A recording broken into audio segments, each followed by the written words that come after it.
નમસ્કાર, બુલેટિનમાં આપનું સ્વાગત છે। આપની સાથે હું છું વિધિ। વાત કરીએ સુરતથી મળી રહેલા સમાચારની કે જ્યાં રિક્ષા ચાલકો ભાડું વધારતા પેસેન્જર્સ વિરોધ કરી રહ્યા છે। પાંડેસરા પિયુષ પોઈન્ટ પરની આ ઘટના છે કે જ્યાં પેસેન્જર અને રિક્ષા ચાલક આમને સામને આવી ગયા। રિક્ષા ચાલકોને રોકી દેવાતા મુસાફરોને ભારે હાલાકી। પોલીસે ઘટનાસ્થળે પહોંચીને સમગ્ર મામલો થાળે પાડ્યો હતો। 2 દિવસ પહેલા ડિંડોલીમાં રિક્ષા ચાલકોએ વિરોધ નોંધાવ્યો હતો। समाचार सूरत से रिक्शा चालकों भाड़ू वधारता पेसेंजर्स करी रहा है विरोध।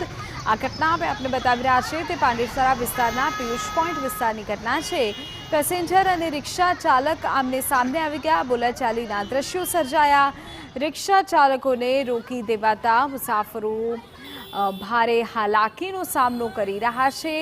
આપને કહી દે કે પોલીસ તાત્કાલિક સ્થળ પર પહોંચી હતી અને આ સમગ્ર મામલો થાળે પાડવામાં આવ્યો હતો। ઉલ્લેખનીય છે કે 2 દિવસ પહેલા ડિંડોલીમાં રિક્ષા ચાલકોએ વિરોધ પણ નોંધાવ્યો હતો।